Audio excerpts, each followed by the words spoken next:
Hello everyone and welcome back to another episode of Unscripted and Unchoreographed. I'm your host Neve and I am so excited. I say that every week, but I am genuinely really excited by all these artists and this one in particular, the wonderful, incredible Raquel. We will jump straight in and I will ask, how did you get into the arts? Were you very young? Was it later in life? I think particularly for you, like because you have so many artistic practices, maybe being specific as to which one you started with, or did they all just happen at the same time? Well, I think this is my belief. I think art got into me first. I've been doing art since I was a kid. Since I have memories, I've been always that type of child who is dancing around, and I started dancing flamenco when I was a kid because when you were a girl, that's what you have to do. Dance flamenco is very similar to what you do in Ireland with the Irish dance. But I was always creating stuff with materials that I found and recycling and decorating things. And but then my career went through what you're meant to be doing, finding a proper job. That's what you have to do in Spain, find a proper job, unless you're coming from a family of artists. And then I just unlocked my full potential during COVID. I think it was a moment of realization of I can't be behind a desk any longer. I have to be jumping around and making magic. The first exhibition and the first public big event was Culture Night 20. I got a few artists together. So my practice is mainly collaborative. I like collaboration with other artists because I think we nurture each other through our practice, ideas, experiences, level of education, level of immersion in the world of creativity. So yeah, that was a big opening, was Culture Night 2021. Amazing. And if you could describe to us what your, I suppose, many arts practices is, what would it be? Because I feel like with you in particular, it's very connected. Correct me if I'm wrong, but I feel like I can't separate you from them. It's mainly visual art and theatre and performance. I can't sing yet. I can't play an instrument yet, but I like exploring things because I think everything is kind of connected. I got a residency in the Town Hall in Cavan, and the residency was visual art because that was the purpose of it. But then at the same time I was at the residency, I was rehearsing for performing a show that I was collaborating with other artists. And then I thought, my collection of visual art has life. It has to have movement. So then I developed, through that visual art collection, I developed a piece of theatre, which is now, it's been presented in Spain. It was presented in the Rammer. So I always get like a connection between different practices, because when you're doing a stroke on a canvas, you have a certain movement in your hand. So it's like nothing is still, but yet there is stillness in theatre as well. Does that make sense? So yeah, I like tackling different disciplines, but the main ones at the moment are theatre, performance and visual art. Amazing. For you as well, from what I've noticed with a lot of your pieces, there seems to be a lot of connection to history and kind of social justice. Or do you think, maybe you could talk a bit about that?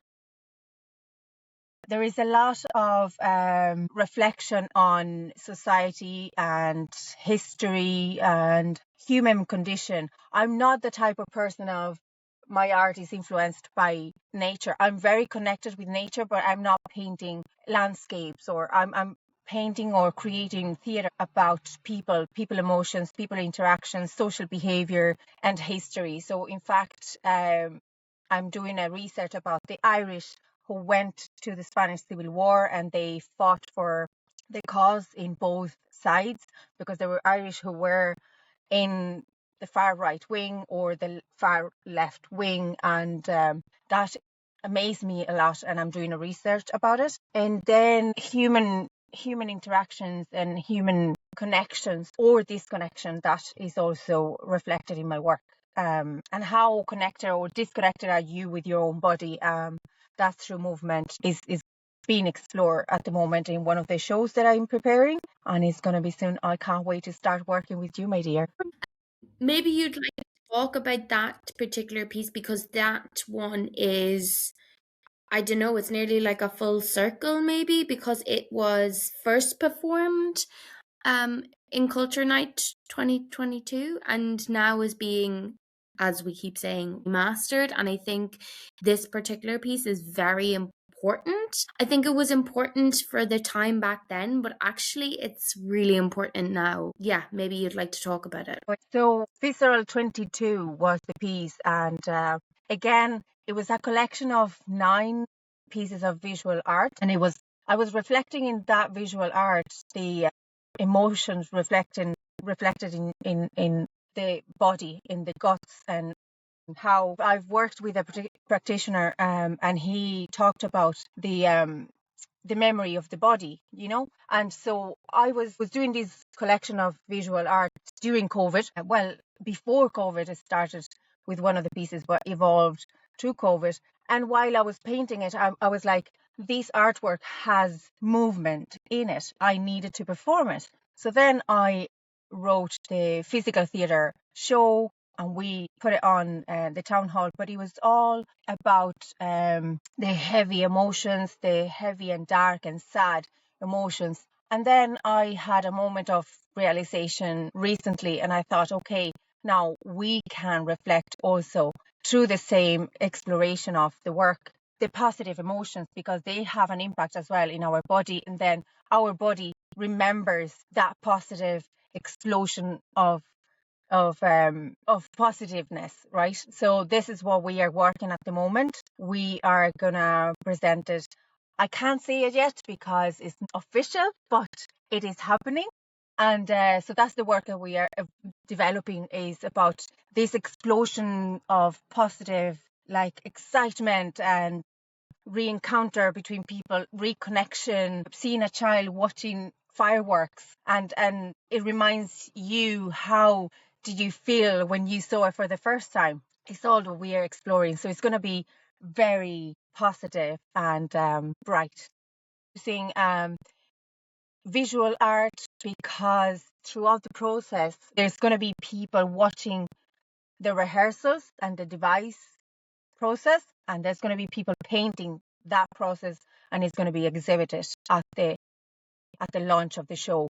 And then we're going to have a video installation, and then the physical theatre, and then the dance.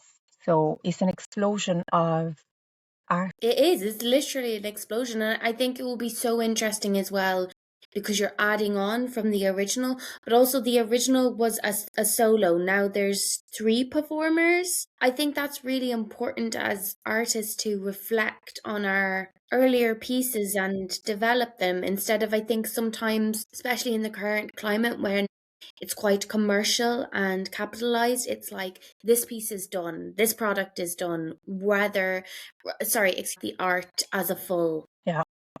Yeah, I think it's important to go back and see. It is very tough to watch yourself, because for me, when I see the dress and tech, and I watch the video, I'm like, God, what have I done there? Why did I do that? And what a terrible voice, and what a terrible move. But it's like, that's how you learn how to become a better practitioner or performer or person in any aspect of your life. And we artists, I think we are a little bit more aware of ourselves, and we are very self-critical. But yeah, I love watching and say, look, this needs to be expanded. I need of other artists. And I think is also nurturing myself as an artist and as a person, to see, okay, what is these artists have that can be useful for me to develop my practice or become better artists.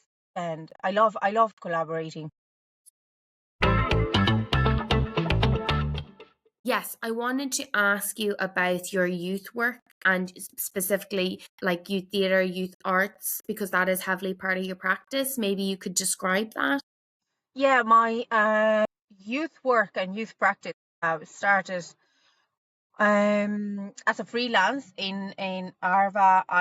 I was living in Arva. It was during COVID, after the Culture Night event. I thought, I've seen the applications, the funding available for Town Development Association. I have an artist in the area, and I thought, we need to do something. Kids need to go back to get together and do stuff. So I submitted an application, and we worked in the town in Arva for several weeks developing something. We had a parade. We participated in the parade in Arva, and it's something that I really love because I think we are all adults. We are responsible for education of children and young people because we have lived that process already, and using the toolkits that we have for educating, even if they are not our children, they need good adults around them. So I thought, we can educate kids through the arts. I think is one of the best tools for education and understanding the world, because it is handy, is good for your soul. So that's how I thought, oh, this is a good way. I wanted to be a teacher when I was a kid. I wanted to be an English teacher. So in my head, I was going to be an English teacher when I was 24 and leave it on my own. None of that happened. But anyway, so the teaching and nurturing is something that is in me, And I thought the art is teaching you a lot of aspects like teamwork and respect for the materials, respect for your space. You set a contract, rule of the group, and respect between people, no bullying, all of that. So, yeah, that's how I started doing workshops in visual art. And then when I finished studying theatre performance, I started working with Gonzo Youth Theatre, which I love. I loved. I love Kevin O'Connor's practice is amazing. I really, really have him as a looking up to him as an example in so many aspects. And then I studied the theatre, youth theatre course in Dublin with David Kelly and Barry. They are amazing too. I've learned a lot from them and from the group, the other students. It was an amazing process. Then I collaborated as well in Pod Youth Theatre and Carrigallen Youth Theatre, which I also love as well. So then I was lucky enough that there was this post on the ETB, and it's a Peace Plus funded project called Face Off, and is helping young people between 16 and 24 years of age to develop as a person, as a professional through the art. So it was like, this job is made for me. Excuse me. So that's how I am involved in the arts with young people. And I'm currently studying in Maynooth Youth Art, which I'm loving it as well, because you never stop learning. So I don't think I'm going to ever stop studying and upgrading my level of education, because the world is constantly changing. You can't, oh, I know now everything, I'm going to stop studying. I think it's very positive to keep upcycling your own knowledge, and upscaling. So yeah, I'm loving that process as well. And we have a lot of projects with the young people in Cavan, and it's a way for them to find out different career paths and all the learning process that they are having at the moment through the art. They are skills transferable for life to any other career path that they want to choose. So yeah, I'm a big advocate for the art. I think as well, for like, especially for, I remember like school was not for me. It just wasn't. Like even play school, I wanted to leave. I was just like, I hate being in this. Yeah, I just hated it. And it was nothing to do with teachers or people.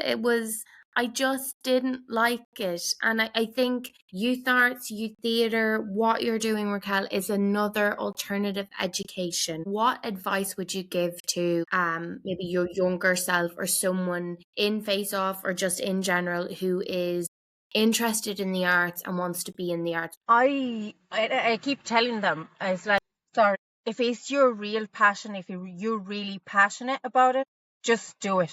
Do it. Do it. Do it. Don't push it away, because it's going to be on your face constantly, and it's going to be slapping you stronger and stronger until you listen to it. Because there has to be every type of person for everything that is going on in the world. There has to be accountants. There has to be people who are more structured, or they need to know what is happening. But we I think you are very similar to me in that regard. We people who love to improvise and we are open to whatever is coming, I'll take it and I'll respond without fear of failure. And if it's a failure, I learn from the failure. There has to be a room for everybody. If it's your passion, go for it. Go for it and make it happen. Make it happen. Because this is what I've done in the end. I had to stop dancing, but here I am, 41 years of age, and I am dancing because that's what it makes me happy, and that's what it nurtures my soul, and that is what is showing the young people that if you work for it, you'll get there. Don't get distracted on the way because there's going to be distractions in life. People, job, people passing away, people disappearing from your life. Don't get distracted. That's okay. That's happened. But my focus, my goal is being there. So that's what I'm going. There's another thing as well that some people think that there's somebody going to come to your door and they're going to say, you're amazing. I'll give you the opportunity. No, there's been a lot of emails that I received saying, unfortunately, blah, blah, blah.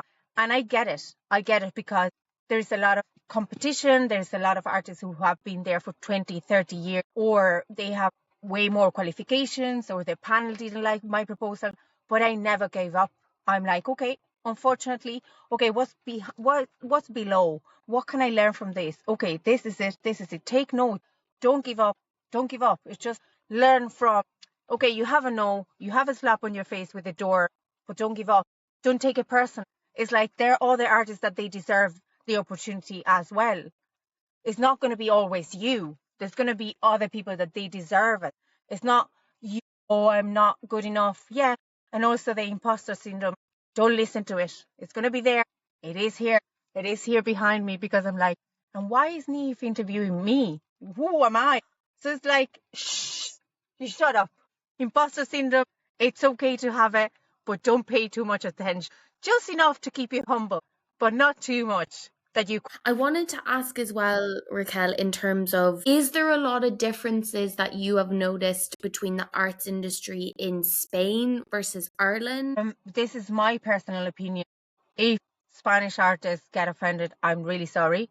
It's my personal opinion with the experience I had, with my personal trajectory, with my childhood. So there's a lot of elements that have conditioned my opinion, my personal opinion. I don't want any Spanish artist to get offended but anyway, you cannot offend anybody because that's what happened. People get offended. But my personal opinion is arts in Spain, because of our political situation in the 60s, 70s, and the oppression of a dictatorship, there is a fear of express really what you feel.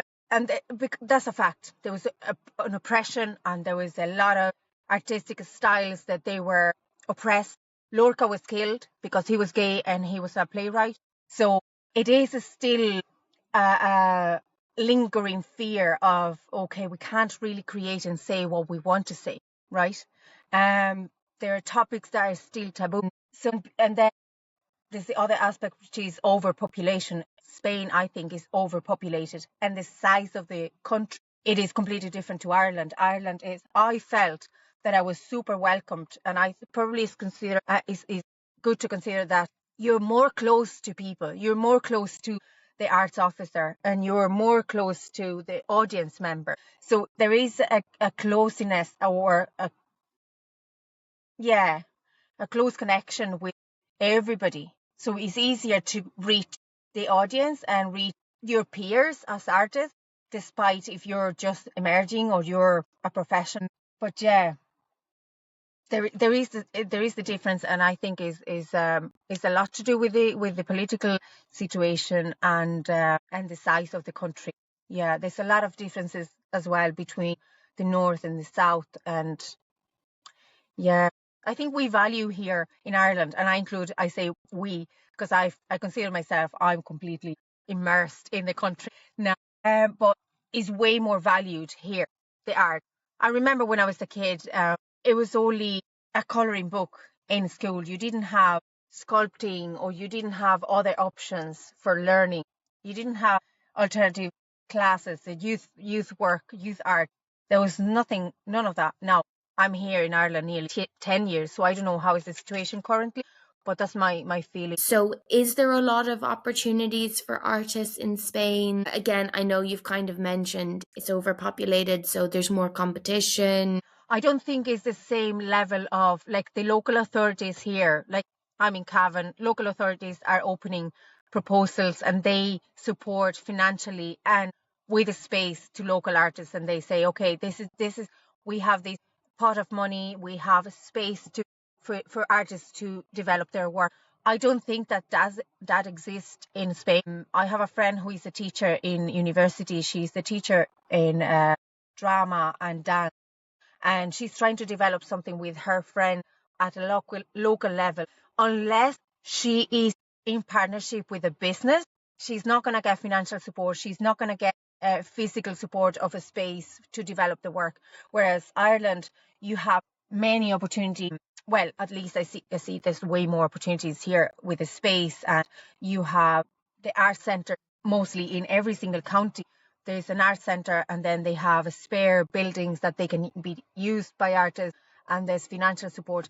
I don't think there is the same support because, again, my personal opinion, I don't think they are interested in giving the voice to the artists, because let's have sheep, not artists. Artists talk, artists flick the balls. Sorry, I don't know if I'm allowed to say that. But general population that we mould, they don't talk about what the discomfort of. There is a lot of issues with housing in Spain. Crazy. There's a lot of issues with drugs and alcohol and mental health because we don't want to talk about it. If we artists had more power, it'll be a completely different story. But we just produce in Spain, Spanish artists are producing only or mainly what the agenda is interested in having. Just entertainment, but not a deeper level of messaging. This is my personal opinion. If people are scared, if people are full of fear, they buy things. We have consumers. If people are at peace and if people have hope and if people are, they don't consume. So we want consumers. We want people who are scared, fearful, because then they buy things that they don't need. And they have a weaker society. Actually, just kind of leading on to that in terms of consuming. Yes, because I know your arts practice is very heavy in recycling, and you come up with incredible pieces of art. Do you have advice to artists? For example, I go to secondhand shops for costumes most of the time. And the props, I always go to secondhand shops now. It takes a bit of more time, but I am not buying anything online to produce anything. I try to look around what is going to waste. Okay, I'm going to use it for making masks or making costumes and making the props. And that's how I do. Secondhand shops are always very good at even giving away stuff because they can't sell it, or even they give you a lend of it, and that's saving money for your theatre production. Or even canvases. Sometimes I buy canvases. I feel sorry sometimes for those artists who have produced something and they sold art, and then that piece of art is in the secondhand shop, and I just cover it with gesso and I stamp my own artwork on it. But that's also frame. You can frame your artwork in with frames from the secondhand shop several times, and you do produce lovely things with it. In fact, I'm not going to advertise the brand because they are not sponsoring me, but I discovered a company in Spain that they are producing oil with recycled, so oil paints with recycled oil, sunflower oil that is being recycled, and that's how they are producing their oils painting. And I'm doing a bit of a test, and I am in conversation with them because if they want to expand their business, I can promote them, but I'm not going to say the brand until they sponsor or but yeah, but I try to be as conscious of the consumerism as possible. If you had a magic wand and could change anything or get the government to do anything, whether that be in Spain, Ireland, the whole world, what would it be? If I had a magic wand and I could change something in the arts, I would say invest a bit of more time and effort in infrastructures for artists to deliver educational programs for all levels, alternatives to the education system where people can learn different skills and they are not feeling in a box and they don't fit into society because they are not in that education system. Thank you so much. I think you're dead right. Thank you so much, Raquel, for your insights, ideas, passions, and yes, I can't wait to see what you do next.